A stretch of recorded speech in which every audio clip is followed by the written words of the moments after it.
Amen. Gloire à Dieu. Est-ce que vous croyez que Jésus a tout accompli?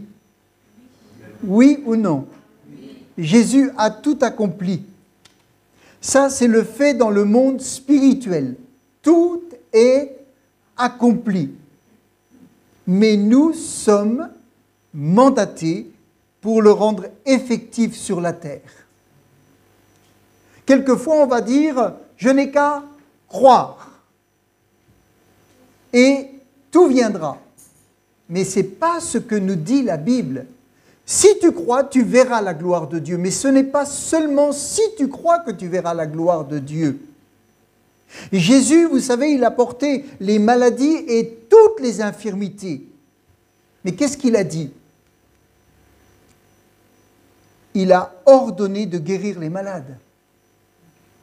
Oui ou non? C'est lui qui a porté toutes les maladies et toutes les infirmités. Mais il a ordonné de guérir les malades, les infirmes, par la prière, par l'imposition des mains, par l'onction d'huile. Donc tout est accompli, mais en même temps, tout ce qui a été accompli dans le monde spirituel s'est rendu effectif par notre foi et par la proclamation de la parole de Dieu. Amen. Jésus nous a accordé une pleine délivrance, mais il nous a chargés de libérer les captifs en chassant les démons. La délivrance, elle est acquise. Mais il nous a demandé de libérer les captifs. Quand vous avez quelqu'un qui vient avec un passé chargé, il donne sa vie au Seigneur et vous priez. Vous proclamez que la délivrance, elle a été obtenue au nom de Jésus. Amen. Ça, c'est important. Alors, c'est pour cela que nous allons un petit peu ce matin étudier déjà ce qui est dit dans la parole de Dieu, Éphésiens chapitre 1 au verset 19, dans la version dans la version Semeur. Éphésiens chapitre 1 au verset 19. Il nous est dit dans ce passage, « Et quelle est l'infinie grandeur de sa puissance qui se manifeste avec efficacité par le pouvoir de sa force envers nous qui croyons. » Donc il est parlé de la puissance du Saint-Esprit. D'accord, on ne va pas lire tout le passage parce que je vais apprendre à ne pas être trop long. Mais il est parlé de la puissance du Saint-Esprit, de la personne du Saint-Esprit et de la puissance du Saint-Esprit. Alors, cette puissance, il est dit juste après, Éphésiens 1, verset 20, cette puissance, en effet, il l'a déployée dans toute sa force. Je ne sais pas, nous, quand on parle de toute notre force, on est limité, hein, mais quand on parle de la toute-puissance du Saint-Esprit, de sa force, là, il n'y a pas de limite. Il n'y a pas de limite. En la faisant agir dans le Christ. Amen. La puissance du Saint-Esprit est venue agir dans le Christ. Vous allez dire, mais le Christ est Dieu. Oui, le Christ est Dieu. Mais quand le Christ Dieu était homme sur la terre, il a attendu 30 ans avant de commencer à œuvrer publiquement. Et avant même d'œuvrer publiquement, il a attendu d'être revêtu de la puissance d'en haut. Et ensuite, il s'est mis à travailler. Amen. C'est important de pouvoir se rendre compte de ces choses. Il est dit, cette puissance, en effet, il l'a déployée dans toute sa force en la faisant agir dans le Christ lorsqu'il l'a ressuscité d'entre les morts. Qui a ressuscité Christ d'entre les morts? C'est le Saint-Esprit. Lisez dans la Bible, c'est le Saint-Esprit qui va venir couvrir ce corps mort qui était un corps humain. Un corps humain, vous savez pourquoi est-ce qu'on peut dire que c'était un corps humain? Parce que quand Jésus était sur la croix, on lui a mis une épine, on lui a cloué les mains, à la fin on lui a percé le côté, etc.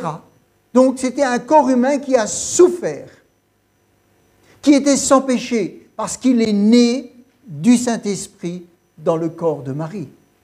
Mais là, il est dit, lorsqu'il l'a ressuscité d'entre les morts, il l'a fait siéger à sa droite dans le monde céleste.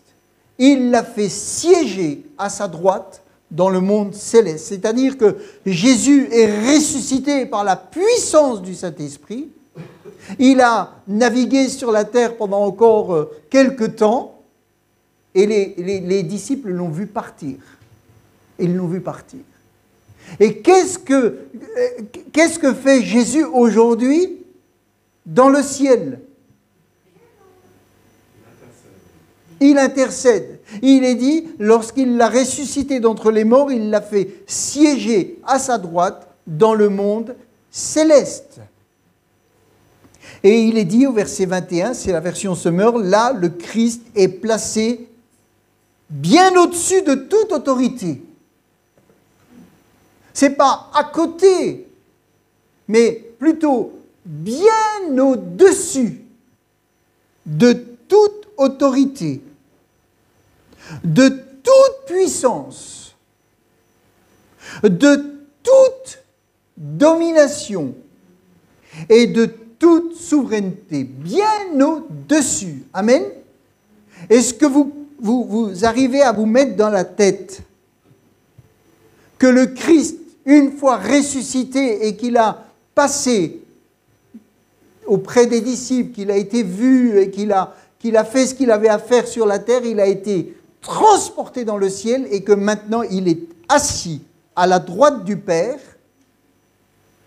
et qu'il est bien au-dessus de toute autorité, de toute domination, etc., tout ce qu'on a lu, au-dessus de toute puissance, de toute souveraineté, au-dessus de tout nom qui puisse être cité non seulement dans le monde présent, mais aussi dans le monde à venir. C'est-à-dire que quand l'Antichrist va venir et qu'il va faire son travail sur la terre, Jésus, lui, il est au-dessus. Déjà maintenant, il est au-dessus de tout, de tout, de tout, de tout, de tout, assis à la droite de Dieu, même si l'ennemi fait son travail sur la terre. Alors, tous ceux qui appartiennent à Christ sont épargnés. Amen.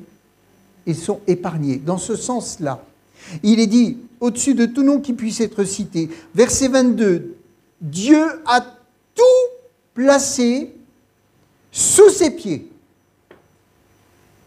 Amen. Dieu a tout placé sous ses pieds et ce Christ qui domine toutes choses, il l'a donné pour chef à l'Église. Amen. Il l'a donné pour chef à l'Église, qui est son corps, lui en qui habite la plénitude du Dieu qui remplit tout en tous. Qu'est-ce qui habite l'Église? Il est dit, qui est son corps, l'Église, lui en qui habite la plénitude du Dieu qui remplit tout en tous. Maintenant, on va lire Éphésiens 2, verset 4, dans la version second 21. Est-ce que quelqu'un peut m'amener une chaise? Éphésiens 2, verset 4. Mais Dieu qui est riche en compassion, à cause du grand amour dont il nous a aimés, nous qui étions morts en raison de nos fautes, il nous a rendus à la vie. Amen. Est-ce que vous avez la vie? Amen. Pourquoi? Parce que Christ a déjà porté tous vos péchés. Amen. Donc vous n'êtes pas dans la mort, vous êtes dans la vie. Et comme j'entendais je lisais dans un livre, ça ne sert à rien le péché. Vos péchés sont déjà pardonnés. Ce n'est pas la peine d'aller pécher. Ils sont déjà pardonnés. Ça ne veut pas dire qu'il faut y aller et faire ce que vous voulez. Mais ça veut dire que Christ a déjà résolu le problème. Alors, il est dit, nous qui étions morts en raison de nos fautes, il nous a rendus à la vie avec le Christ. C'est par grâce que vous êtes sauvés. Il nous a ressuscités et fait asseoir avec lui dans les lieux célestes en Jésus-Christ. Amen. Il nous a ressuscités et fait asseoir avec lui dans les lieux célestes en Jésus-Christ. Donc il nous a fait asseoir ensemble avec le Christ. Alors, imaginez Jésus là, et imaginez-vous, où est-ce que vous êtes? Où est-ce que vous êtes? Dans vos galères sur la terre? Où est-ce que vous êtes d'après Dieu? D'après la parole de Dieu, l'ordre des choses, quand vous êtes ressuscité, sauvé. Et Dieu veut vous ressusciter aussi. Mais vous êtes...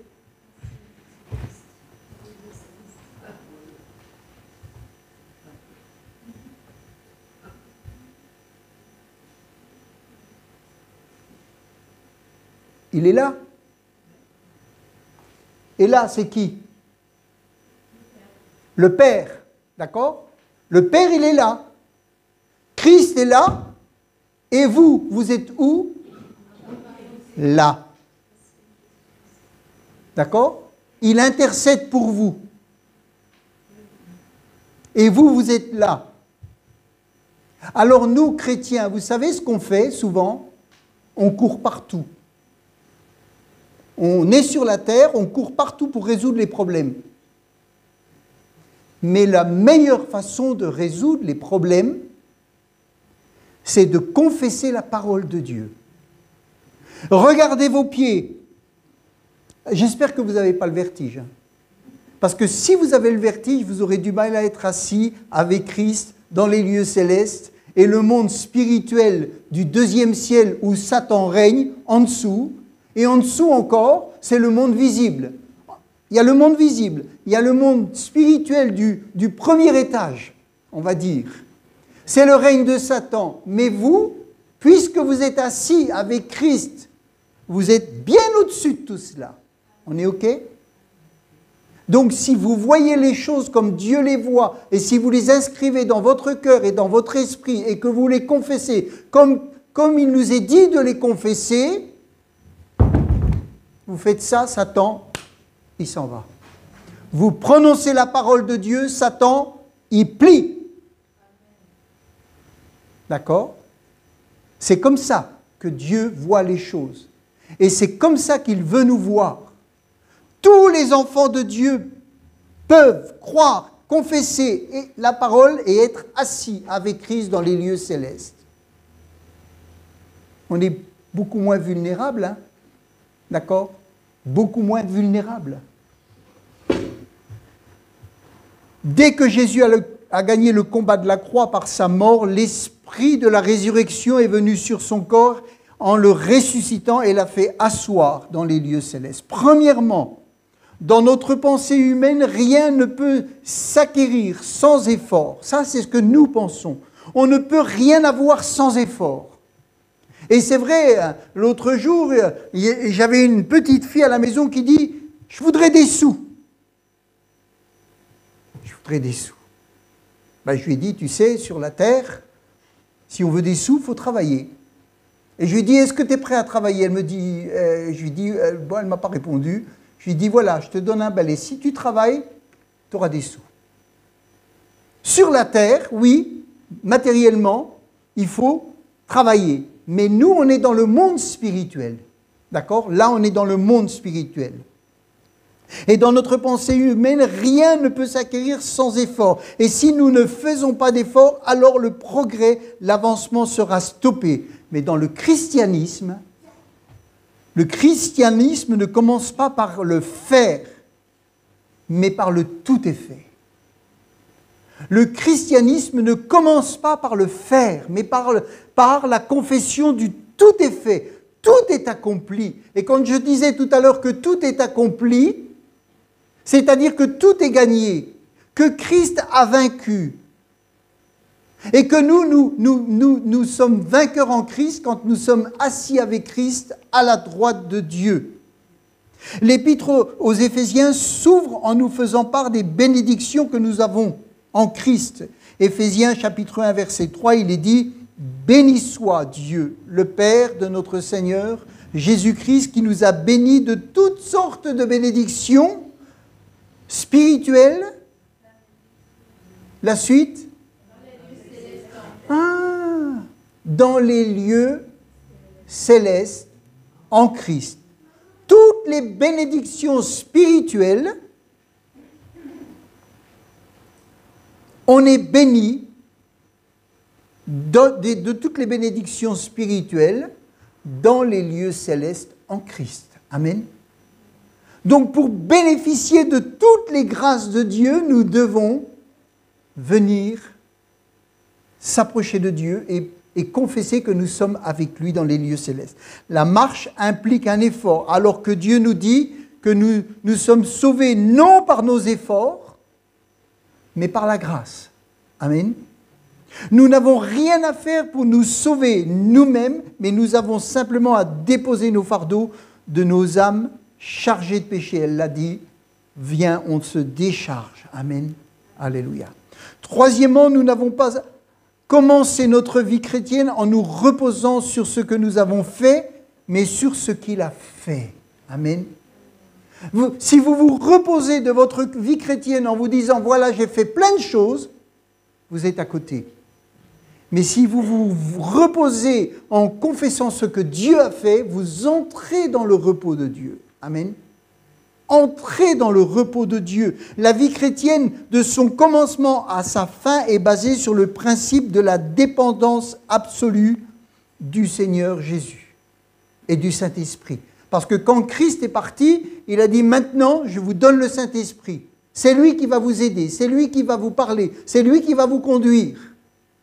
C'est lui qui va diriger vos pas. Moi, je suis là, je suis là. Et vous, vous êtes avec moi. Mais en même temps, vous êtes sur la terre. C'est-à-dire, vous êtes par la foi avec moi et vous y êtes vraiment. Mais en même temps, votre vie, elle est encore sur terre. Et le Saint-Esprit vous accompagnera sur terre. Et il vous aidera. Il va vous conduire. Il vous rappellera la parole. Amen. Donc on doit marcher par la foi et en même temps, on est sur la terre, dans une réalité. Que veut dire être assis ? Quand nous marchons, nous portons sur nos jambes tout le poids de notre corps. Et vous voyez des gens qui, malheureusement, des fois, quand ils sont blessés ou en vieillissant, ils ont besoin de cannes, ils ont besoin de petits chariots. Quand nous sommes assis, notre poids tout entier repose sur...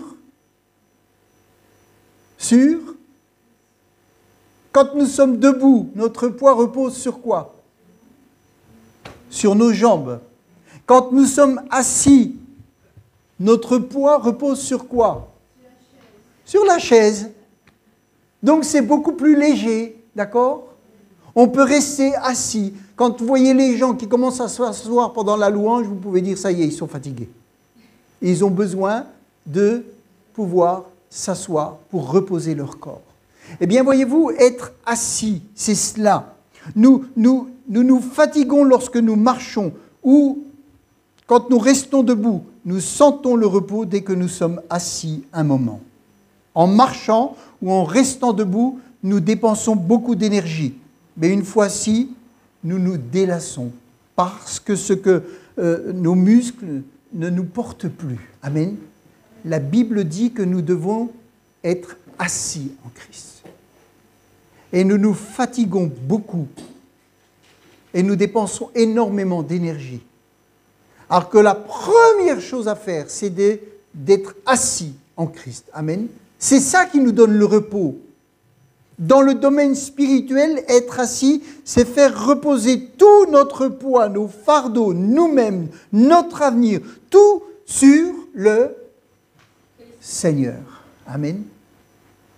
C'est croire en notre position d'autorité en Christ, par Christ. Si vous êtes assis à la droite du Seigneur, ou avec le Seigneur, voilà, vous êtes assis dans les lieux célestes avec le Seigneur, l'ennemi sait qu'il ne peut rien faire. Et vous savez qu'il ne peut rien faire. C'est-à-dire qu'autant lui que vous, Vous connaissez votre position. Lui, il sait qu'il est vaincu. Et vous, vous savez que vous êtes vainqueur parce que vous êtes à côté de celui qui a tout vaincu pour vous. Amen. Et nous lui laissons le soin de porter la responsabilité. Adam, ayant été créé le 6e jour, vous savez comment il a commencé sa vie? Qu'est-ce que Dieu a fait le 7e jour? Il s'est reposé. Hein? Il est dit que Dieu s'est reposé. Et Jésus, l'homme a été créé le quel jour? C'est le dernier, je crois, qu'a été créé l'homme, non? Il s'est retrouvé le jour du repos. Voilà. Ça veut dire quoi? Ça veut dire Dieu travaille avant de se reposer. Alors que l'homme doit d'abord apprendre à se reposer en Christ avant de travailler. Ça veut dire quoi? Ça veut dire que nous, quand on rentre dans la vie chrétienne, on se dit « il faut que je travaille, il faut que je travaille ». Mais le travail, c'est Dieu qui l'a fait. Alors il nous demande de rentrer dans la vie chrétienne en commençant par nous reposer.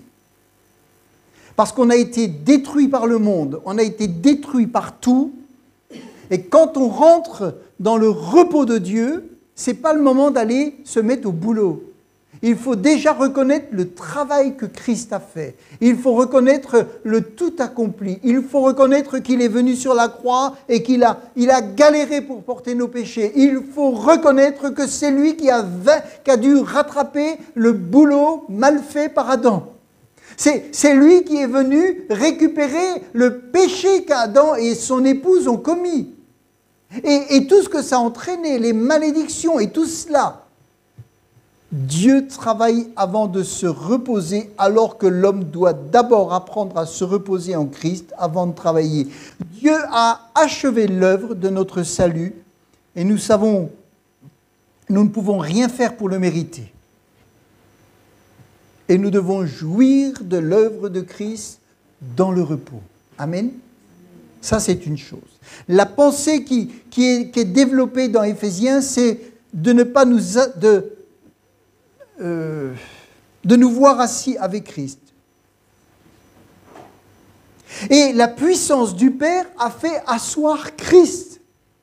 C'est-à-dire que le Saint-Esprit a pris Jésus et l'a transporté et lui a dit, maintenant, tu vas t'asseoir. Tu vas t'asseoir. Et c'est maintenant de là que tu vas dominer. C'est maintenant de là que nous allons, le Père, le Fils et le Saint-Esprit, gérer les choses. Amen. Et il nous faut comprendre que la puissance du Père a fait asseoir Jésus à sa droite après son triomphe à la croix et nous a fait asseoir avec lui. Comprenons premièrement que l'œuvre n'est pas la nôtre, mais c'est la sienne. C'est son œuvre. Amen. Et il nous associe à son œuvre. Deuxièmement, qu'il nous invite à nous asseoir dans la victoire d'une œuvre achevée. Nous devons aussi commencer notre vie chrétienne non pas en accomplissant quelque chose, mais en découvrant ce que Dieu a accompli pour nous.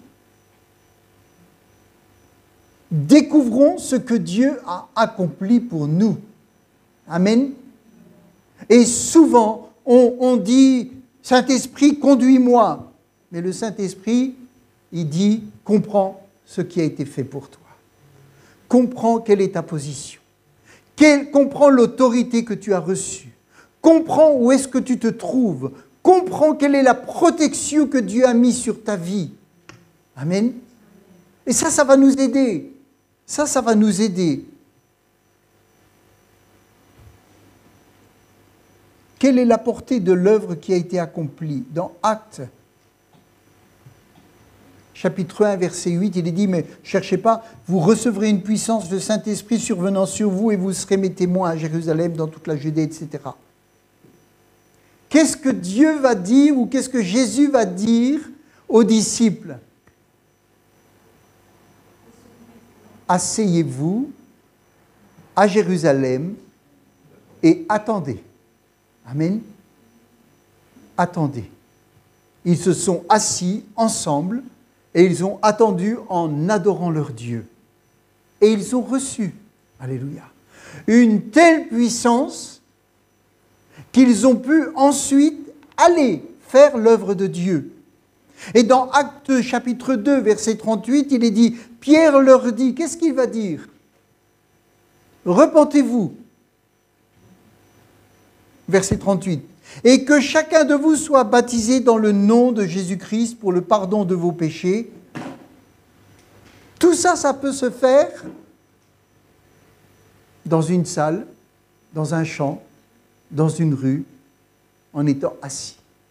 Ou debout même, hein, je veux dire. Mais il n'y a pas besoin de courir partout. Il faut juste croire, confesser et s'attendre. Amen. Croire, confesser et s'attendre.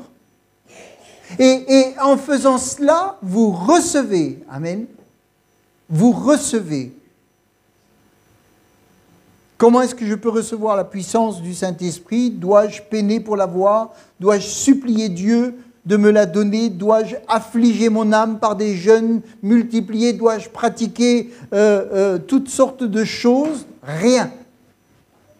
Il est dit, repens-toi, reçois pour le pardon de tes péchés, fais-toi baptiser et tu recevras. Amen. Déjà l'Esprit en toi et la puissance d'en haut pour faire l'œuvre à laquelle tu es appelé. Comment avons-nous reçu le pardon de nos péchés? On l'a dit, hein, repentez-vous et que chacun de vous soit baptisé au nom de Jésus-Christ pour le pardon de vos péchés. Et vous recevrez le don du Saint-Esprit. Dans Éphésiens chapitre 1, verset 7, il est dit « En lui, nous avons le rachat de son sang. » Le rachat par son sang. Hein? Amen. En lui, nous avons le rachat. On est racheté par son sang. Amen. Qu'est-ce qu'on a besoin de faire à part se repentir? À part décider que notre volonté va être soumise à la volonté de Dieu. Qu'est-ce qu'on doit faire pour recevoir ce pardon, pour recevoir le rachat? Rien, à part croire et confesser. C'est tout. Et on le reçoit. Amen, on le reçoit. Il est dit, le pardon, en lui nous avons le rachat par son sang, le pardon des péchés selon sa richesse. Selon la richesse de sa grâce, que Dieu a répandue abondamment sur nous par toute espèce de sagesse et d'intelligence. Donc nous n'avons rien à faire pour notre salut. Notre rédemption est en Christ par son sang. Parce que Jésus est mort pour moi sur la croix, je reçois le pardon de mes péchés. Et parce qu'il a été élevé à la droite du trône, je reçois la puissance du Saint-Esprit. Amen. Si Jésus n'avait pas été transporté par le Saint-Esprit et est venu s'asseoir là, est-ce que vous auriez le Saint-Esprit, la puissance du Saint-Esprit? Non. Est-ce qu'il fallait qu'il s'en aille pour qu'il l'envoie? Amen. Donc c'est le fait que Jésus est venu s'asseoir là qu'il a envoyé le Saint-Esprit. Amen. Autre chose, dans Acte 2, verset 33, il est dit, Acte 2, verset 33. Acte 2, verset 33. Élevé par la droite de Dieu, il a reçu du Père le Saint-Esprit qui avait été promis et il l'a répandu, comme vous le voyez et l'entendez. Le Saint-Esprit est donné parce que Jésus a été glorifié. Amen. Ce don ne dépend pas de ce que je suis ni de ce que je fais. Et puis, ni le pardon, ni le don du Saint-Esprit ne dépendent de moi ou de ce que j'ai fait. Alors aujourd'hui, dans un premier temps, qu'est-ce que nous devons apprendre à faire ou réapprendre? Ou comment devons-nous remettre de l'ordre dans notre esprit, de l'ordre dans nos pensées, de l'ordre dans notre cœur?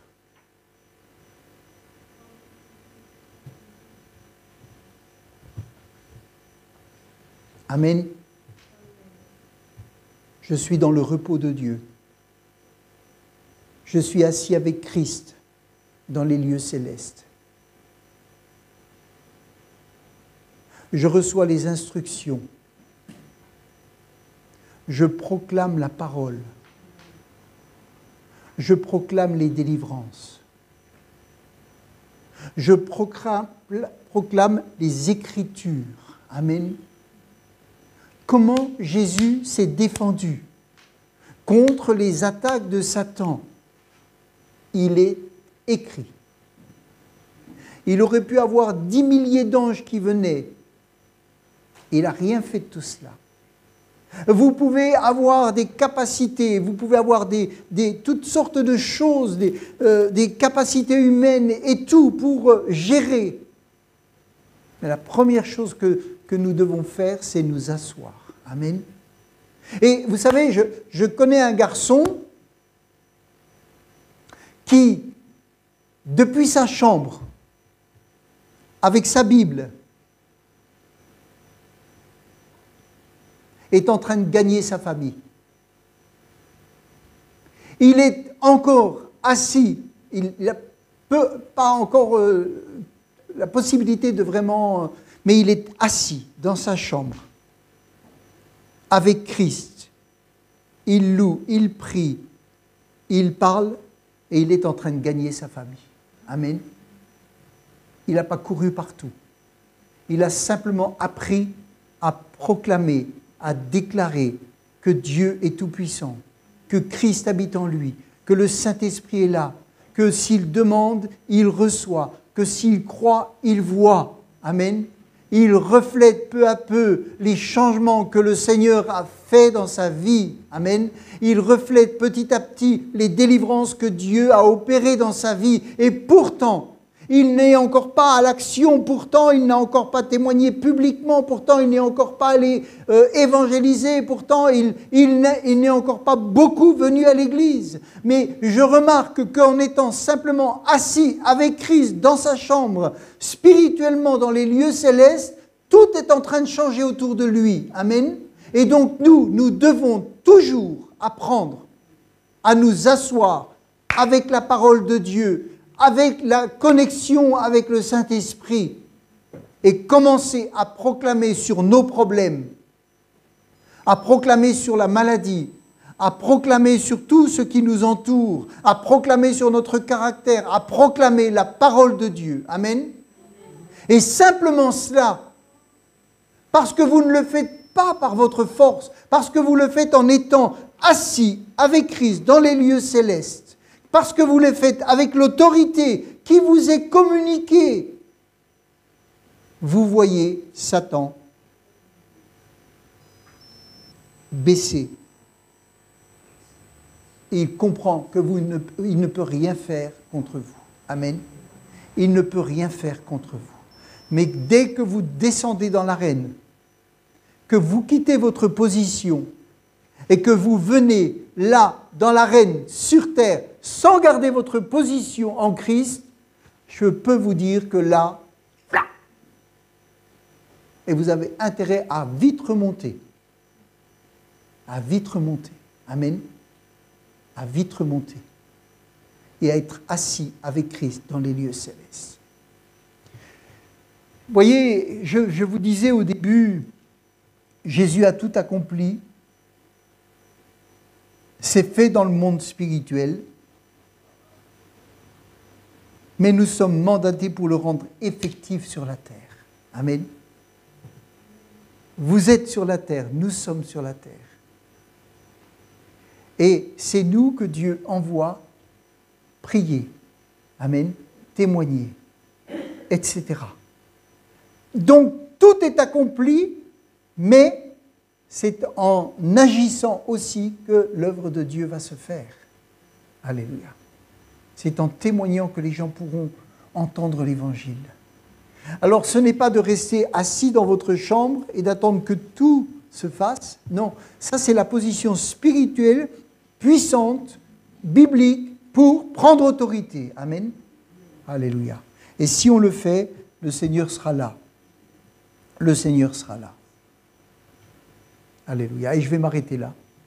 Je vais m'arrêter là aujourd'hui. Mais revenons à mettre les choses dans l'ordre. Amen. Être assis. Alléluia. Ce matin, vous savez, depuis votre place, si vous êtes assis à votre chaise, mais qu'en esprit vous êtes assis avec Christ et que vous commencez à proclamer la parole de Dieu, vous allez voir que les esprits méchants vont commencer à trembler. Vous allez voir que les ténèbres qui vous entourent, que les forces qui veulent vous mettre sous pression, que c'est comme il le disait Moïse ce matin, ces pensées qui viennent là, et vous vous dites c'est qui? C'est moi, c'est lui, c'est qui? C'est tout ça. Si vous êtes là et que Jésus prie pour vous, qu'il intercède pour vous, c'est la victoire. Amen. C'est la victoire. Est-ce que nous désirons la victoire? Commençons par revenir auprès du Seigneur. Amen. À prendre notre position. Ce n'est pas nous qui cherchons à être assis avec Christ, c'est lui qui nous a pris et qui nous a emmenés avec lui dans les lieux célestes. Amen. Pourquoi? Parce qu'il sait très bien que s'il nous laisse sur la terre, on est broyé. Alors il nous prend avec lui, il nous emmène, et de là nous combattons. Amen. Rappelez-vous Moïse, quand il était sur la montagne et qu'il combattait, l'ennemi était vaincu. Dès qu'il arrêtait, l'ennemi était à nouveau vainqueur. Pourtant Josué combattait, hein. En bas Josué combattait. Mais la victoire, elle était quand Moïse intercédait. Amen. Alléluia. Nous voulons des victoires sur la terre? Alors commençons par intercéder auprès du Seigneur. Amen. Commençons par proclamer la parole de Dieu. Prenons les versets qui sont nécessaires à notre vie dans des situations particulières et commençons à les proclamer. Et c'est ces proclamations que Dieu va bénir. Alléluia. Amen. C'est son Église, il est le chef, il est au-dessus de tout. Amen. Et nous, avec lui, nous sommes au-dessus de tout. Alléluia. Ça ne veut pas dire qu'il ne nous enverra pas dans l'arène, hein, mais ça, on le verra une autre fois. Mais pour le moment, reprenons notre position. Amen. Assis avec Christ dans les lieux célestes. Amen. Intouchable. Intouchable. Amen. Intouchable. Alléluia. Et quand l'ennemi veut détruire, alors vous dites, je suis intouchable parce que toi tu es dans le premier ciel, mais moi je suis avec Dieu plus haut. Je suis intouchable. Je garde ma position. Et tous ceux qui, en esprit, ou tous ceux qui, avec une horde de démons, veulent détruire, dites-leur, toi tu travailles avec l'ennemi, mais moi je travaille avec Dieu, il est au-dessus. Amen. Peut-être pas leur dire comme ça. Mais en tout cas, vous le savez, vous le proclamez, et vous aimez les gens. Amen. Vous les aimez pour qu'ils trouvent la délivrance. Alléluia. Et vous vous réjouissez qu'un jour ils puissent être assis avec vous. Alléluia. Et avec les autres, dans les lieux célestes. Amen. Une église où des gens comprennent cette position-là, ils ont une puissance, amen, à leur disposition. Et l'ennemi va trembler. Amen. Alléluia.